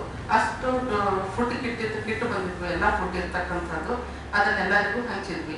ಫುಡ್ ಅದರಲ್ಲಿ ಕೋವಿಡ್ ಟೈಮಲ್ಲಿ ನಮ್ಮ ಇಲಾಖೆಯಿಂದ ಈಗ ಹೊರಗಿನ ರಾಜ್ಯದವರಿಗೆ ಕೆಲಸ ಮಾಡ್ತಕ್ಕಂಥ ಬಿಜಾಪುರದ ಸಾಕಷ್ಟು ಜನ ಇದ್ರು. ಅವ್ರಿಗೆಲ್ರಿಗೂ ನಾವು ಎಲ್ಲೆಲ್ಲಿದ್ದಾರೋ ಅವ್ರಿಗೆ ಹೋಗ್ಲಿಕ್ಕೆ ದುಡ್ಡು ಇರಲಿಲ್ಲ, ನಡ್ಕೊಂಡು ಹೋಗ್ತಾ ಇದ್ರು. ಎಲ್ಲ ನೋಡಿರ್ಬೋದು ಟಿವಿಯಲ್ಲೆಲ್ಲ, ಎಲ್ಲರೂ ನಡ್ಕೊಂಡು ಹೋಗ್ತಿದ್ದಾರೆ ಇವ್ರಿಗೆ ಹೋಗಕ್ಕೆ ದಾರಿ ಇದಿಲ್ಲ, ದುಡ್ಡಿಲ್ಲ, ಬಸ್ ಇಲ್ಲ, ಏನೂ ಇಲ್ಲ ಅಂತ ಟೈಮ್ನಲ್ಲಿ ನಾವು ಎಲ್ಲ ವರ್ಕರ್ಸ್ ಎಲ್ಲಿದ್ದಾರೋ ಅಂತೇಳಿ ಎಲ್ಲದೇ ಪ್ಲೇಸಿಗೆ ಹೋಗಿ ಅವ್ರನ್ನೆಲ್ಲರಿಗೂ ಕರ್ಕೊಂಡು ಬಂದು ಆನ್ಲೈನ್ನಲ್ಲಿ ರಿಜಿಸ್ಟ್ರೇಷನ್ ಮಾಡಿಸಿ, ಹೆಲ್ತ್ ಚೆಕಪ್ ಮಾಡಿಸಿ, ಇಲ್ಲಿಂದ ಫ್ರೀ ಬಸ್ ಗೌರ್ಮೆಂಟಿಗೆ ಕೇಳ್ಕೊಂಡು ಫ್ರೀ ಬಸ್ ಮಾಡಿಸಿ, ಆಮೇಲೆ ನಮ್ಮ ಆಫೀಸಿಂದ ಒಬ್ಬೊಬ್ರು ಅವ್ರ ಜೊತೆಗೆ ಹೋಗಿ ಬೆಂಗಳೂರು, ಧಾರವಾಡ, ಹುಬ್ಬಳ್ಳಿ ಅದಂಥ ಕಡೆ ಎಲ್ಲ ಟ್ರೈನ್ ಟಿಕೆಟ್ ಮಾಡಿಸಿ ಅವರವ್ರ ಊರಿಗೆ ತಲುಪಿಸುವಂತಹ ಒಂದು ಕೆಲಸದಿಂದ ನಾವು ಕೋವಿಡ್ ಟೈಮ್ನಲ್ಲಿ ನಮ್ಮ ಇಲಾಖೆಯಿಂದ ಮಾಡಿದ್ವಿ. ಕಟ್ಟಡ ಮತ್ತು ಇತರೆ ನಿರ್ಮಾಣ ಕಾರ್ಮಿಕರ ಕಲ್ಯಾಣ ಸೆಸ್ ಕಾಯ್ದೆ ಅಂತ ಇನ್ನೊಂದಿದೆ, 1996. ಈಗ ಇಷ್ಟೊತ್ತನ ಇಷ್ಟೆಲ್ಲ ಹೇಳಿದೆ, ಇಷ್ಟೆಲ್ಲ ಸೌಲಭ್ಯಗಳನ್ನ ಕೊಡ್ತೀವಿ ಅಂತ. ಇಷ್ಟೆಲ್ಲ ಸೌಲಭ್ಯಗಳು ಕೊಡಬೇಕು ಅಂತಂದ್ರೆ ಅದಕ್ಕೆ ದುಡ್ಡು ಬೇಕು. ದುಡ್ಡಿದ್ರೆ ಮಾತ್ರ ಕೊಡ್ಲಿಕ್ಕಾಗುತ್ತೆ, ದುಡ್ಡು ಇರ್ಲಿಲ್ಲ ಅಂತಂದ್ರೆ ಏನು ಕೊಡ್ಲಿಕ್ಕಾಗುತ್ತೆ. ಈ ದುಡ್ಡು ಎಲ್ಲಿಂದ ಸಂಗ್ರಹ ಮಾಡಬೇಕು, ಆ ದುಡ್ಡು ಬಂದಿದ್ದು ಯಾವ ರೀತಿ ನಾವು ಯುಟಿಲೈಸ್ ಮಾಡಬೇಕು ಅನ್ನೋದಕ್ಕೆ ಈ ಒಂದು ಕಾಯ್ದೆ, ಕಟ್ಟಡ ಮತ್ತು ಇತರ ನಿರ್ಮಾಣ ಕಾರ್ಮಿಕರ ಕಲ್ಯಾಣ ಸೆಸ್ ಕಾಯ್ದೆ ಅಂತ. ಒಂದು ಬಿಲ್ಡಿಂಗ್ ರೆಡಿ ಆಗ್ಬೇಕಾದ್ರೆ ಎಷ್ಟು ಅದರದ್ದು ವೆಚ್ಚ ಇರುತ್ತೆ, ಎಷ್ಟು ಇದು ಇರುತ್ತೆ, ಎಸ್ಟಿಮೇಟ್ ಇರುತ್ತೆ, ಅದಕ್ಕೆ 1% ಸೆಸ್ ಅಂತ ನಾವು ಕಲೆಕ್ಟ್ ಮಾಡ್ಕೊಡ್ತೀವಿ. ಅದನ್ನ ಪ್ರತಿಯೊಂದು ಗ್ರಾಮ ಪಂಚಾಯಿತಿಯಿಂದ ಆಗಿರ್ಬೋದು, ಆಮೇಲೆ ಮುನ್ಸಿಪಾಲಿಟಿಯಿಂದ ಆಗಿರ್ಬೋದು, ಜಡಪಿಯಿಂದ ಆಗಿರ್ಬೋದು, ಎಲ್ಲಿಂದ ಅದು ಕೆಲಸ ನಡೀತಿರುತ್ತೋ ಅಲ್ಲಿಂದ ಅವ್ರ ಬಿಲ್ ಏನಿರುತ್ತೆ ಅದರಲ್ಲಿ 1% ಸೆಸ್ ಕಟ್ ಮಾಡಿಬಿಟ್ಟು ಆ ಸೆಸ್ಸನ್ನ ನಮ್ಮ ಈ ಮಂಡಳಿಗೆ ಅವರು ಕಳಿಸ್ತಾರೆ. ಆ ಮಂಡಳಿಯಲ್ಲಿ ಇರ್ತಕ್ಕಂಥ ದುಡ್ಡನ್ನ ನಾವೆಲ್ರಿಗೂ ಇದು ಟೂಲ್ ಕಿಟ್ಟು, ಫುಡ್ ಇದೆಲ್ಲ ಏನ್ ಹೇಳಿದ್ನಲ್ಲ ಇಷ್ಟೊತ್ತಲ್ಲ, ಈ ಒಂದು ಕೆಲಸಕ್ಕೆ ಓನ್ಲಿ ಇದೇ ಕಟ್ಟಡ ಕಾರ್ಮಿಕರಿಗಾಗಿ ಮಾತ್ರ ನಾವು ಖರ್ಚು ಮಾಡ್ತೀವಿ. ಇದನ್ನ ಮತ್ತೆ ಬೇರೆ ಎಲ್ಲೂ ಖರ್ಚು ಮಾಡ್ಲಿಕ್ಕೆ ಕಾನೂನಲ್ಲಿ ಆಸ್ಪದ ಇಲ್ಲ. ಸುಪ್ರೀಂ ಕೋರ್ಟ್ ಗೈಡ್ಲೈನ್ಸ್ ಸಹಿತ ಇದೆ ಇದಕ್ಕೆ. ಈ ದುಡ್ಡು ಬೇರೆಯವ್ರಿಗೆ ಯಾರಿಗೂ ನೀವು ಖರ್ಚು ಮಾಡೋ ಹಾಗೆ ಇಲ್ಲ ಅಂತೇಳಿ. ಬಟ್ ಕೋವಿಡ್ ಟೈಮ್ನಲ್ಲಿ ನೀವೆಲ್ಲ ನೋಡಿರ್ಬೋದು, ಟಿವಿಯಲ್ಲಿ ದಿವಸಕ್ಕೆ 1,20,000ಗೆ ಊಟಕ್ಕೆ ಹಾಕಿದ್ರು ಈ ಗೌರ್ಮೆಂಟ್ನವರು, ಯಡಿಯೂರಪ್ಪನವರು ಅಂತೇಳಿ ಒಂದು ಫೋಟೋ ಬರ್ತಾ ಇತ್ತು ಟಿವಿಯಲ್ಲಿ ಪ್ರತಿದಿನ. ಆ ಎಷ್ಟು 1,20,000 ಜನಕ್ಕೆ ಡೈಲಿ ಏನು ಊಟ ಹಾಕ್ತಿತ್ತು ಇದೇ ದುಡ್ಡಿಂದ ನಮ್ಮ ಇಲಾಖೆಯಿಂದಾನೆ. ಅದೇನು 1,00,000 ಇದು ಸೆಸ್ ಏನು ಕಲೆಕ್ಟ್ ಮಾಡ್ತಿರ್ತೀವಲ್ಲ ಈ ದುಡ್ಡಿಂದಾನೆ ಅವಾಗ ಹಾಕ್ತಿದ್ವಿ. ಕರ್ನಾಟಕ ಕಾರ್ಮಿಕ ಕಲ್ಯಾಣ ನಿಧಿ ಕಾಯ್ದೆ 1965, ನಿಯಮ 1968 ಅಂತ. ಇದು ಕರ್ನಾಟಕ ಕಲ್ಯಾಣ ನಿಧಿ ಕಾಯ್ದೆ ಏನ್ ಹೇಳುತ್ತೆ ಅಂತಂದ್ರೆ, ಈಗ ನೀವು ನಿಮ್ಮಲ್ಲಿ ಕೆಲಸ ಮಾಡ್ತಕ್ಕಂಥ ಈ ಬಿಲ್ಡಿಂಗ್ ಆಫೀಸ್ ಆಗಿರ್ಬೋದು, 50 ವರ್ಕರ್ಗಿಂತ ಜಾಸ್ತಿ ಇರ್ತಕ್ಕಂತಹ ಅಂಗಡಿ ವಾಣಿಜ್ಯ ಸಂಸ್ಥೆ ಆಗಿರ್ಬೋದು, ಈ ಬಟ್ಟೆ ಅಂಗಡಿಯೆಲ್ಲ ಇರ್ತವೆ, ದೊಡ್ಡ ದೊಡ್ಡ ಬಟ್ಟೆ ಅಂಗಡಿ, ಬಾಹುಬಲಿ ಅಂತ ಇದೆ, 21 ಸೆಂಚುರಿ ಇದೆ, ಇಂಥವೆಲ್ಲ ದೊಡ್ಡ ದೊಡ್ಡ ಬಟ್ಟೆ ಅಂಗಡಿಗಳಿದಾವೆ. ಅಂತ ಕಡೆ ಕೆಲಸ ಮಾಡ್ತಕ್ಕಂಥವ್ರು 50ಕ್ಕಿಂತ ಜಾಸ್ತಿ ವರ್ಕರ್ ಇದ್ರೆ ಅವರು ನಮ್ಮ ಹತ್ರ ಕಲ್ಯಾಣ ನಿಧಿ ಅಂತ ಕಟ್ಟಿದ್ರು. 20-40 ಅಂದ್ರೆ 20 ರೂಪಾಯಿನೂ ಕಟ್ಟಿದ್ರೆ 40 ರೂಪಾಯಿ ಓನರ್ ಕಟ್ಟಿ, 60 ರೂಪಾಯಿ ನಮ್ಮ ಇಲಾಖೆಗೆ ಈ ಒಂದು ಕಲ್ಯಾಣ ನಿಧಿಗೆ ಕಟ್ಟಿದ್ರೆ ಅದನ್ನ ನೀವು ಮುಂದೆ ನಿಮ್ಮ ಮಕ್ಕಳಿಗೆ ಸ್ಕಾಲರ್ಶಿಪ್ ಅಂತ ಹಾಕೋಬಹುದು. ಈಗ ಇಷ್ಟೊತ್ತನ ನಾನು ಹೇಳಿದ್ದು ಕಟ್ಟಡ ಕಾರ್ಮಿಕರಿಗೆ ಸ್ಕಾಲರ್ಶಿಪ್ ಕೊಡ್ತೀವಿ, ಅವರೆಲ್ಲ ಇದು ಏನ್ ಹೇಳಿದ್ದು ಎಲ್ಲಾನು ಆನ್ಲೈನ್ ನಲ್ಲಿ ಅಪ್ಲಿಕೇಶನ್ ಹಾಕಬೇಕು, ಮ್ಯಾನ್ಯುವಲಿ ಯಾವುದೂ ಇಲ್ಲ. ಈಗ ಇದು ಸಹಿತ ಕರ್ನಾಟಕ ಕಟ್ಟಡ ಮತ್ತು ಇತರ ನಿರ್ಮಾಣ ಕಲ್ಯಾಣ ಕಾಯ್ದೆಯಲ್ಲಿ ಸೆಸ್ ಇದೆಯಲ್ಲ, ಸಾರಿ ಕರ್ನಾಟಕ ಕಲ್ಯಾಣ ನಿಧಿ ಇದೆಯಲ್ಲ, ಇದಕ್ಕೂ ನಿಮ್ಮ ಒಂದು ಈ BLD ಸಂಸ್ಥೆಯಿಂದಾಗಿರ್ಬೋದು, ಆಮೇಲೆ ಅಂಗಡಿ ವಾಣಿಜ್ಯ ಸಂಸ್ಥೆಯಿಂದಾಗಿರ್ಬೋದು, ಇವರೆಲ್ಲರೂ ಸಹಿತ ಇದಕ್ಕೆ 20-40 ಈಗ ಮೊನ್ನೆ ಒಂದು ತಿಂಗಳ ಹಿಂದೆ ನಮ್ಮ ಮಿನಿಸ್ಟರ್ ಇನ್ನೊಂದು ಇದು ಮಾಡಿದ್ರು 1500 ಅಂತ. ಅಂದ್ರೆ ಅದು ಇನ್ನೂ ಜಾರಿಗೆ ಬಂದಿದೆ. ಈಗ ಸದ್ಯಕ್ಕೆ ನಡೀತಾ ಇರೋದು 20-40. 1500 ಅಂತ ಹೇಳಿ ಜಾರಿಗೆ ಬಂದ ಮೇಲೆ ಅಂದ್ರೆ 150 ರೂಪಾಯಿ, 50 ರೂಪಾಯಿ ಗೌರ್ಮೆಂಟ್, 50 ರೂಪಾಯಿ ನಿಮ್ಮದು, 100 ರೂಪಾಯಿ ಸಂಸ್ಥೆಯವ್ರದ್ದು, ಎರಡು ಸೇರಿಸಿ ನಮ್ಮ ಒಂದು ಇಲಾಖೆಗೆ ಕಟ್ಟಿದ್ರೆ ನಿಮ್ಮ ಮಕ್ಕಳಿಗೆ ನೀವು ಸ್ಕಾಲರ್ಶಿಪ್ ಅಂತ ಹಾಕೋಬಹುದು. ಆಮೇಲೆ ಮದುವೆ ಧನ ಸಹಾಯ ಅಂತೇಳಿ ಮದುವೆ ಮಾಡಿದ್ರೆ ಅದಕ್ಕೂ ಒಂದು ನಾವು ಇದು ಕೊಡ್ತೀವಿ. ಆಮೇಲೆ ಯೂನಿಯನ್ ಅಂತ ಹೇಳಿದ್ನಲ್ಲ, ಆ ಯೂನಿಯನ್ ಇದ್ದಂಥವರು ಒಂದು ಅಪ್ಲಿಕೇಶನ್ ಕೊಟ್ಟು ನಾವು ಇದು ನಡೆಸ್ತೀವಿ, ಈ ಸರಿ ನಾವು ವಾಲಿಬಾಲ್, ಕ್ರಿಕೆಟ್ ಇಂಥವು ಯಾವುದೋ ಒಂದು ಟೂರ್ನಮೆಂಟ್ ಎಲ್ಲ ನಡೆಸ್ತೀವಿ ಅಂತ ಹೇಳಿ ನಾವು ಅಪ್ಲಿಕೇಶನ್ ಕೊಟ್ಟಾಗ 1 ಲಕ್ಷದವರೆಗೆ ನಾವು ಸಹಾಯಧನವನ್ನು ಕೊಡ್ತಕ್ಕಂಥ ಒಂದು ಯೋಜನೆ ಈ ಒಂದು ಇದರಲ್ಲಿ ಇರ್ತದೆ. ಅದರಂತೆ ಹೆರಿಗೆ ಭತ್ಯೆ ಕಾಯ್ದೆ ಅಂತ ಹೇಳಿದೆ ನಾನು 1961. ಈ ಕಟ್ಟಡ ಕಾರ್ಮಿಕ ಕಲ್ಯಾಣ ಮಂಡಳಿಯಿಂದ ಹೆರಿಗೆ ಸಹಾಯಧನ ಕೊಡೋದು ಬೇರೆ, ಅದು ಕಟ್ಟಡ ಕಾರ್ಮಿಕರಿಗಾಗಿ ಮಾತ್ರ. ಈ ಹೆರಿಗೆ ಭತ್ಯೆ ಕಾಯ್ದೆ 1961 ಅಂತಂದ್ರೆ ಈಗ ದೊಡ್ಡ ದೊಡ್ಡ ಸಂಸ್ಥೆಗಳಲ್ಲಿ ಆಮೇಲೆ 10 ವರ್ಕರ್ಗಿಂತ ಜಾಸ್ತಿ ಇದ್ರೆ ಅದನ್ನ ನಾವು ಫ್ಯಾಕ್ಟ್ರಿ ಆಕ್ಟ್ ಅಲ್ಲಿ ಮಷಿನ್ ತಗೊಂಡು ಕೆಲಸ ಮಾಡ್ತಿದ್ರೆ ಅದನ್ನ ಫ್ಯಾಕ್ಟ್ರಿ ಅಂತ ಕನ್ಸಿಡರ್ ಮಾಡಿ ಫ್ಯಾಕ್ಟ್ರಿ ಆಕ್ಟ್ ಅಲ್ಲಿ ರಿಜಿಸ್ಟ್ರೇಷನ್ ಆಗ್ಬೇಕಾಗುತ್ತೆ. ಅದು ಮ್ಯಾನ್ಯುವಲಿ ಆಗಿರ್ಬೋದು ಅಥವಾ ಮಷಿನ್ ಇದ್ದು 10ಗಿಂತ ಒಳಗಡೆ ಇದ್ರೆ ನಮ್ಮ ಶಾಪ್ ಆಕ್ಟ್ ಅಂತ ಬರುತ್ತೆ, ಅದರಲ್ಲಿ ನೋಂದಣಿ ಮಾಡ್ಕೊಳ್ಬೇಕಾಗುತ್ತೆ. ಈ 10ಗಿಂತ ಜಾಸ್ತಿ ಇದ್ದಂಥ ಸಂಸ್ಥೆಗಳಲ್ಲಿ ಹೆಣ್ಮಕ್ಳಿಗೆ ಕೆಲಸ ಮಾಡ್ತಿದ್ರೆ ಹೆರಿಗೆ ಭತ್ಯೆ ಕಾಯ್ದೆ ಅಂತ ಕೊಡ್ಬೇಕಾಗುತ್ತೆ. ಅದಕ್ಕೆ ESI PF ಎಲ್ಲ ಇದ್ದು ಅವರು ಹೆರಿಗೆ ಸೌಲಭ್ಯವನ್ನು ಪಡೆದು ಅವ್ರು ಏನಾದರೂ ರಜೆ ಹೋದ್ರೆ ಕೆಲವೊಂದು ಬಹಳಷ್ಟು ಸಂಸ್ಥೆಗಳಿಗೆ ನೋಡ್ತಿರ್ತೀವಿ ನಾವು ಹೋದಾಗ ಹೆಣ್ಮಕ್ಳಿದ್ದಾರೆ ಅಂದ್ರೆ ನಮ್ಮ ಹತ್ರ ಹೆಣ್ಮಕ್ಳಿಲ್ಲ, ಅಥವಾ ಮದುವೆ ಆಗದೆ ಇರೋರ್ನೇ ತಗೊಂಡಿರ್ತಾರೆ. ಮದುವೆ ಆಗದೆ ಇರೋರ್ನ ಯಾಕೆ ತಗೊಂಡಿರ್ತಾರೆ ಅಂದ್ರೆ ಇವ್ರು ಮದುವೆ ಆದ್ಮೇಲೆ ನಾವು ಕೆಲಸ ತಗೊಂಡ್ವಿ ಅಂದ್ರೆ ಮೆಟರ್ನಿಟಿ ಲೀವ್ ಹೋಗ್ಬಿಡ್ತಾರೆ. ಆ ಟೈಮಲ್ಲಿ ಮತ್ತೆ ನಾವು ಕೆಲಸ ಮಾಡೋದು ಇರೋದಿಲ್ಲ. ಒಂದನೇದು. ಎರಡನೇದು ಅವ್ರಿಗೆ ಮತ್ತೆ ಕೆಲಸಕ್ಕೆ 6 ತಿಂಗಳು ಹೋದ್ರು ಅಂತಂದ್ರೆ 6 ತಿಂಗಳ ತನಕ ನಾವು ಅವರಿಗೆ ಹೆರಿಗೆ ಬಗ್ಗೆ ಏನಾದ್ರು ಕೊಡ್ಬೇಕಾಗತ್ತೆ. ದೊಡ್ಡ ದೊಡ್ಡ ಇಂಡಸ್ಟ್ರಿಯಲ್ಲೆಲ್ಲ ಅದೆಲ್ಲ ಸಮಸ್ಯೆಗಳು ಇರ್ತವೆ. ಸಣ್ಣದು ದೊಡ್ಡ ಆಗಿದ್ರೆ ಆಯ್ತಮ್ಮ ನೀನು ಹೋಗ್ಬಿಡು, ನಿಮ್ಗೆ ಎಲ್ಲ ಮುಗಿದ್ಮೇಲೆ ಮಗು ದೊಡ್ಡದಾದ್ಮೇಲೆ ಬಾ ಅಂತ ಕಳ್ಸಿರ್ತಾರೆ. ಬಟ್ ಈ ಕಾಯ್ದೆ ಹೆಣ್ಮಕ್ಳಿಗೆ ಒಂದು ಆಸ್ಪದ ಕೊಡೋದ್ರಿಂದ ಇರೋದ್ರಿಂದ ಹೆರಿಗೆ ಭತ್ಯೆ ಕಾಯ್ದೆ ಅಂದ್ರೆ 6 ತಿಂಗಳ ಇವ್ರು ಏನ್ ರಜಾ ಹೋಗ್ತಾರೋ ಆ ರಜಾ ಸಂದರ್ಭದಲ್ಲಿ ಸಹಿತ ಇವರು ಓನರ್ಗಳು ಅವ್ರಿಗೆ ಪೇಮೆಂಟ್ ಕೊಡಬೇಕು. ಎಷ್ಟು ಪೇಮೆಂಟ್ ಫಸ್ಟ್ ಕೊಡ್ತಿದ್ರು ಈ ಟೈಮಲ್ಲೂ ಸಹಿತ ಅವ್ರಿಗೆ ಪೇಮೆಂಟ್ ಕೊಟ್ಟು ಅವ್ರ ಕೆಲಸಕ್ಕೆ ಬರದೇ ಇದ್ರು ಆ ಟೈಮಲ್ಲಿ ಅಷ್ಟು ಅವ್ರಿಗೆ ಪೇಮೆಂಟ್ ಕೊಡಬೇಕಾಗುತ್ತೆ. ಅದೇ ಇದು ಹೆರಿಗೆ ಭತ್ಯೆ ಕಾಯ್ದೆ ಅಂತ. ಒಂದ್ ವೇಳೆ ಅವ್ರು ಕೊಡದೇ ಇದ್ರೆ ಆ ಟೈಮಲ್ಲಿ ನೀವು ನಮ್ಮ ಹತ್ರ ಬಂದು ಹೆರಿಗೆ ಭತ್ಯೆ ಕಾಯ್ದೆ ಅಡಿಯಲ್ಲಿ ಅಬಿಲಿಟಿ ಅಥಾರಿಟಿ ನಮ್ಮ ಕಾರ್ಮಿಕ ಅಧಿಕಾರಿಗಳೇ ಇರೋದ್ರಿಂದ, ಆಮೇಲೆ ಇನ್ಸ್ಪೆಕ್ಟರ್ ಅಂತೂ ಅವರೇ ಇರೋದ್ರಿಂದ ಇವೆಲ್ಲ ಕಾಯ್ದೆಗಳಲ್ಲಿ ನಮ್ಮ ಇಲಾಖೆಯಿಂದ ಯಾರು ಇನ್ಸ್ಪೆಕ್ಟರ್ ಅಂತ ಯಾರು ಅಪಿಲೇಟ್ ಅಥಾರಿಟಿ, ಈ ತರ ಒಂದು ಕಂಟ್ರೋಲಿಂಗ್ ಅಥಾರಿಟಿ, ಈ ತರ ಎಲ್ಲ ನಮಗೆ ಸುತ್ತೋಲೆಗಳನ್ನು ಹೊರಡಿಸಿರ್ತಾರೆ. ಅದರ ಪ್ರಕಾರ ನಾವು ಆಕ್ಟ್ ಮಾಡ್ತಾ ಇರ್ತೀವಿ. ಅಂತದ್ರಲ್ಲಿ ಹೆರಿಗೆ ಭತ್ಯೆ ಕಾಯ್ದೆ ಬೆನಿಫಿಟ್ ಯಾರಿಗೆ ಕೊಡ್ಲಿಲ್ವೋ ಅವರು ಡೈರೆಕ್ಟ್ ಆಗಿ ನಮ್ಮ ಒಂದು ಇಲಾಖೆಯಲ್ಲಿ ಬಂದು ಅಪ್ಲಿಕೇಶನ್ ಕೊಟ್ಟು ನಾನು ಇಂಥ ದಿವಸದಿಂದ ಇಂಥ ದಿವಸದ ಕೆಲಸ ಮಾಡ್ತಿದ್ದೆ, ಆಮೇಲೆ ನಾನು ಹೆರಿಗೆ ಹೋಗಿದ್ದೆ, ನಮ್ಮ ಹೆರಿಗೆ ಭತ್ಯೆ ಕಾಯ್ದೆ ಅಡಿಯಲ್ಲಿ ನಮಗೆ ಏನೋ ಪೇಮೆಂಟ್ ಕೊಟ್ಟಿಲ್ಲ ಅಂತ ನೀವೇನಾದ್ರು ಅಪ್ಲಿಕೇಶನ್ ಕೊಟ್ಟಂತ ಸಂದರ್ಭದಲ್ಲಿ ಅದಕ್ಕೆ ನಾವು ನ್ಯಾಯ ಒದಗಿಸಿಕೊಡುವಂತ ಒಂದು ಕೆಲಸ ನಮ್ಮ ಇಲಾಖೆಯಿಂದ ಮಾಡ್ತೀವಿ. ಅದೇ ಇನ್ನೊಂದು ಆಕ್ಟ್ ಉಪದಾನ ಪಾವತಿ ಕಾಯ್ದೆ 1972, ಕರ್ನಾಟಕ ನಿಯಮಗಳು 1973. ಎಲ್ಲರೂ ಕೇಳಿರ್ಬೋದು ಗ್ರ್ಯಾಚುಯಿಟಿ ಅಂತೇಳಿ. ಗ್ರ್ಯಾಚುಯಿಟಿ ಕೊಡ್ತಾ ಇರ್ತೀವಿ. ಗ್ರ್ಯಾಚುಯಿಟಿ ಒಂದೇ ಕಡೆ ಈ ಸಣ್ಣ ಸಣ್ಣ ಸಂಸ್ಥೆಗಳಲ್ಲಿ ಏನಾಗುತ್ತೆ, 4 ತಿಂಗಳು ವರ್ಷನ ಮಾಡಿಸ್ಕೊಂಡಿರ್ತಾರೆ, ಕಳಿಸ್ತಿರ್ತಾರೆ, ಯಾವುದು ಗ್ರ್ಯಾಚುಯಿಟಿ ಕೊಡೋದಿಲ್ಲ. ಈ ಗ್ರ್ಯಾಚುಯಿಟಿ ಅಪ್ಲಿಕೇಬಲ್ ಆಗೋದು 5 ವರ್ಷ ತನ್ನ ಸತತ ಸೇವೆಯನ್ನು ಸಲ್ಲಿಸಿ ಹೋದಾಗ ಗ್ರ್ಯಾಚುಯಿಟಿಯನ್ನ ಕೊಡಬೇಕು ಅಂತ ಒಂದು ಕಾಯ್ದೆ ಹೇಳುತ್ತೆ. ಅಲ್ಲಿ ಏನ್ ಕೆಲಸ ಅದಕ್ಕೆ ನಾವು ಹೋಗಿ ಈ ಆಕ್ಟ್ ಅಲ್ಲಿ ನಾವು ಕಾರ್ಮಿಕ ಅಧಿಕಾರಿಗಳು, ಆಮೇಲೆ ಅಸಿಸ್ಟೆಂಟ್ ಲೇಬರ್ ಕಮಿಷನರ್, ಈ ಒಂದು ಆಕ್ಟ್ ಅಲ್ಲಿ ಅವರು ಕಂಟ್ರೋಲಿಂಗ್ ಅಥಾರಿಟಿ ಇರ್ತಾರೆ, ಆಮೇಲೆ ಲೇಬರ್ ಆಫೀಸರ್ ಕಂಟ್ರೋಲಿಂಗ್ ಅಥಾರಿಟಿ ಇರ್ತಾರೆ, ASC ಅಪಿಲೇಟ್ ಅಥಾರಿಟಿ ಇರ್ತಾರೆ, ನಾವು ಇನ್ಸ್ಪೆಕ್ಟರ್ ಅಂತ ಇರ್ತೀವಿ. ನಾವು ಇನ್ಸ್ಪೆಕ್ಷನ್ ಮಾಡಿಬಿಟ್ಟು ಅದನ್ನ ಒಂದ್ ವೇಳೆ ಕೊಡ್ಲಿಲ್ಲ ಅಂತಂದ್ರೆ ಅವ್ರ ಹತ್ರ ನಾವು ಅದಕ್ಕೆ ಕೇಸ್ ಹಾಕ್ಬೋದು. ನಮ್ಮ ಹತ್ರ ಅದೇ ಹೇಳಿದ್ದಲ್ಲ, KSRTC ಗ್ರ್ಯಾಚುಯಿಟಿ ಕೇಸಲ್ಲೂ ಸಾಕಷ್ಟು ಇದೆ. ನಮ್ಮ ಬಿಜಾಪುರದಲ್ಲಿ ಹೆಚ್ಚು ಕಡಿಮೆ 500 ತನಕ ಕೇಸ್ಗಳಿದಾವೆ. ಆಲ್ಮೋಸ್ಟ್ ಆಲ್ ಇದರದೇ KSRTC ಇರೋದು, BLD ಇದಾವೆ. ಹಿಂಗೆಲ್ಲರೂ ಗ್ರ್ಯಾಚುಯಿಟಿ ಆಕ್ಟ್ ಅಲ್ಲಿ ಕೇಸ್ ಹಾಕ್ತಾರೆ. ಅದಕ್ಕೆ ಈಗ ಒಂದು ಹೊಸ ಸರ್ಕಾರ ಬಂದ ಮೇಲೆ ಇನ್ನೊಂದು ನಿಯಮ ಮಾಡಿದ್ರು, ಕಂಪಲ್ಸರಿ ಗ್ರ್ಯಾಚುಯಿಟಿ ಆಕ್ಟ್ 2024 ಅಂತ. ಅಂದ್ರೆ ಈಗ 5 ಅದು ಏನಿತ್ತು ಅಂತಂದ್ರೆ 5 ವರ್ಷ ತನಕ ಕೆಲಸ ಮಾಡೋದು, 5 ವರ್ಷ ಆದ ಇನ್ನೂ ಒಂದ್ ಸ್ವಲ್ಪ ಕಡಿಮೆ ಇದ್ದಾಗ 5 ವರ್ಷ ಆಗಿಲ್ಲ ಇವತ್ತು ಕೆಲಸದಿಂದ ತೆಗೆಯೋದು, ಗ್ರ್ಯಾಚುಯಿಟಿಯಿಂದ ನೋಡಿಸ್ಕೊಳ್ಳೋದು ಓನರ್ಗಳು. ಈ ಒಂದು ಪದ್ಧತಿ ರೂಢಿಯಲ್ಲಿತ್ತು. ಅದಕ್ಕಾಗಿ ಈಗ ಏನ್ ಮಾಡಿದ್ರು ಅಂತಂದ್ರೆ ಆ ತರ ಏನೂ ಆಗಬಾರ್ದು ಅನ್ನೋ ಒಂದೇ ಒಂದು ಉದ್ದೇಶದಿಂದ ಗ್ರ್ಯಾಚುಯಿಟಿ ಕಂಪಲ್ಸರಿ ಆಕ್ಟ್ 2024 ಅಂತ ಜಾರಿಗೆ ತಂದಿದ್ದಾರೆ. ಆ ಗ್ರ್ಯಾಚುಯಿಟಿ ಆಕ್ಟ್ ಪ್ರಕಾರ ಏನಾಗುತ್ತೆ ಅಂದ್ರೆ ಸಂಸ್ಥೆಯವರು ಅದೊಂದು ಪಾಲಿಸಿ ಮಾಡ್ಕೊಳ್ಬೇಕು, ಟ್ರಸ್ಟ್ ಅಂತ ಮಾಡ್ಕೊಳ್ಬೇಕು, ಅದನ್ನ ರಿಜಿಸ್ಟ್ರೇಷನ್ ಮಾಡಿಕೊಂಡು LICಗೆ ಟೈಅಪ್ ಆಗಿದೆ. ಅಲ್ಲಿ ಇವರು ವರ್ಷ ಇಷ್ಟು ಅದು 10 ವರ್ಕರ್ ಇದ್ರೆ ಅದು ಅಪ್ಲಿಕೇಬಲ್ ಆಗುತ್ತೆ.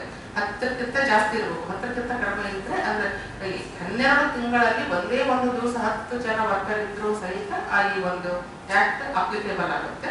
ಹಾಗಾಗಿ ಅವರು ಟ್ರಸ್ಟ್ ಅಂತ ಮಾಡಿಕೊಂಡು ಆಮೇಲೆ ಅದನ್ನ ಗ್ರ್ಯಾಚುಯಿಟಿ ಆಕ್ಟ್ ಪಾಲಿಸಿ ಸ್ಟಾರ್ಟ್ ಮಾಡಿದ್ರು ಅಂದ್ರೆ ಅದಕ್ಕಿಂತ ಕಡಿಮೆ 3-4 ಜನ ಆದ್ರೂ ಸಹಿತ ನಡೆಯುತ್ತದೆ. ಬಟ್ ಆ ಪಾಲಿಸಿಯನ್ನು ನಾವು ಅಳವಡಿಕೆ ಮಾಡ್ಕೊಳ್ಬೇಕು ಅಂತಂದ್ರೆ 10 ಜನ ಕಂಪಲ್ಸರಿ ವರ್ಕರ್ ಇರಬೇಕು. ಅವಾಗ 1 ವರ್ಷಕ್ಕೆ ಕೆಲಸ ಮಾಡಿದ್ರು ಆಯಾ ವರ್ಷದೇ ಅಷ್ಟೇ ಗ್ರ್ಯಾಚುಯಿಟಿ ಆಯಾ ಇದಕ್ಕೆ ಪಾಲಿಸಿಯಲ್ಲಿ ಹೋಗಿ ಕುತ್ಕೊಳ್ಳುತ್ತೆ. ಅವಾಗ ಒಂದ್ ವೇಳೆ ಗ್ರ್ಯಾಚುಯಿಟಿ ತಗೋಬೇಕಾದ್ರೆ ಕಂಪಲ್ಸರಿ 5 ವರ್ಷ ಆಗಿರ್ಬೇಕು. ಇನ್ ಕೇಸ್ ಡೆತ್ ಆಗಿದ್ರೆ 5 ವರ್ಷ ಏನೋ ಆಗುವ ಅವಶ್ಯಕತೆ ಇಲ್ಲ. ಅದು 1 ವರ್ಷ ಆದ್ರೂ ಸಹಿತ ಈ ಗ್ರ್ಯಾಚುಯಿಟಿ ಅಮೌಂಟ್ ಅವ್ರಿಗೆ ಅವರ ವಾರಸುದಾರರಿಗೆ ಸಿಗುತ್ತೆ. ಹಾಗಾಗಿ ಇದು ಗ್ರ್ಯಾಚುಯಿಟಿ ಕಂಪಲ್ಸರಿ ಆಕ್ಟ್ ಏನಿದೆ 2024 ಇತ್ತಿತ್ತಲಾಗಿ ಬಂದಿರೋದ್ರಿಂದ ಜಾಸ್ತಿ ಜನರಿಗೆ ಇದ್ರ ಬಗ್ಗೆ ಪರಿಚಯ ಇಲ್ಲ. ಆದ್ರೂ ಸಹಿತ ನಾವೆಲ್ಲ ಎಲ್ಲಾ ಸಂಸ್ಥೆಗಳಿಗೆಲ್ಲ ಕರೆಸಿ ಮೀಟಿಂಗ್ ಮಾಡಿ ಇದ್ರ ಬಗ್ಗೆ ಪ್ರಚಾರ ಮಾಡುವಂತ ಒಂದು ಕೆಲಸ ಸಹಿತ ನಮ್ಮ ಇಲಾಖೆಯಿಂದ ನಾವು ಮಾಡ್ತಾ ಇದ್ದೀವಿ. ಅದೊಂದು ಅಸಂಘಟಿತ ಕಾರ್ಮಿಕ ಸಾಮಾಜಿಕ ಭದ್ರತಾ ಕಾಯ್ದೆ 2008 ಅಂತ ಒಂದು ಮಂಡಳಿ ಸಹಿತ ನಮ್ಮ ಹತ್ರ ಇದೆ.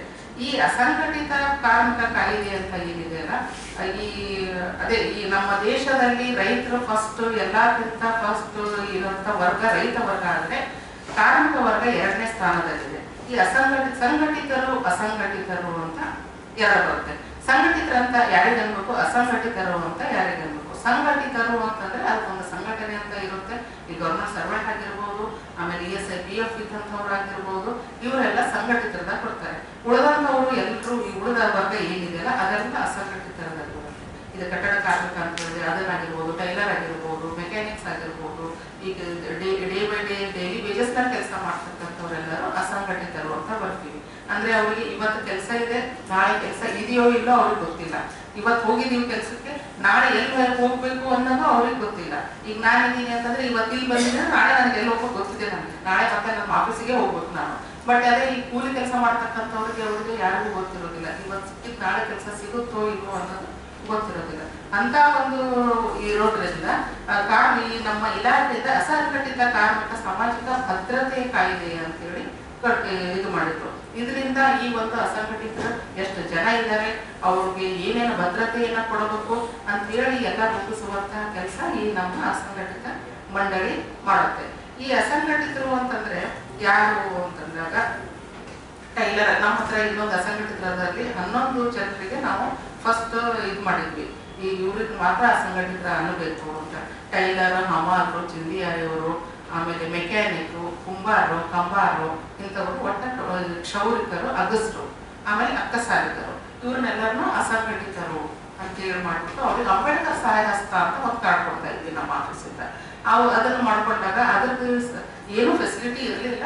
ಬಟ್ ವರ್ಷಕ್ಕೊಂದ್ಸರ್ತಿ ನಾವು ಎಲ್ರಿಗೂ ಈಗ ಆಫೀಸರ್ಸಿಗೆ ಆಗಿರ್ಬೋದು, ದೊಡ್ಡ ದೊಡ್ಡ ಗಣ್ಯ ವ್ಯಕ್ತಿಗಳಿಗಾಗಿರ್ಬೋದು, ಎಲ್ಲರೂ ಸನ್ಮಾನ ಅಂತ ಮಾಡ್ತಾರೆ. ಅವ್ರಿಗೊಂದು ಸ್ಟೇಟಸ್ ಅಂತ ಇರುತ್ತೆ, ಅವ್ರಿಗೊಂದು ಇವು ಗುರುತಿಸುವಂತ ಒಂದು ಕೆಲಸ ಇರುತ್ತೆ. ಬಟ್ ಈ ಕಾರ್ಮಿಕರಿಗೆ ಸನ್ಮಾನ ಮಾಡೋದಂತ ಆಗಿರ್ಬೋದು, ಅಥವಾ ಇಂಥ ಕಾರ್ಮಿಕರು ಇವರು ಈ ಕೆಲಸ ಮಾಡ್ತಾ ಕಾರ್ಮಿಕರು ಅಂತ ಗುರುತಿಸುವಂತಹ ಒಂದು ಸಮಾಜದಲ್ಲಿ ಮರ್ಯಾದೆ ಕೊಡ್ತಕ್ಕಂತಹ ಒಂದು ಕೆಲಸ ಆಗ್ತಿರ್ಲಿಲ್ಲ. ಆ ಟೈಮಲ್ಲಿ ನಮ್ಮ ಇಲಾಖೆಯಿಂದ ಏನ್ ಮಾಡಿದ್ರು ಅಂತಂದ್ರೆ ಶ್ರಮ ಸಮ್ಮಾನ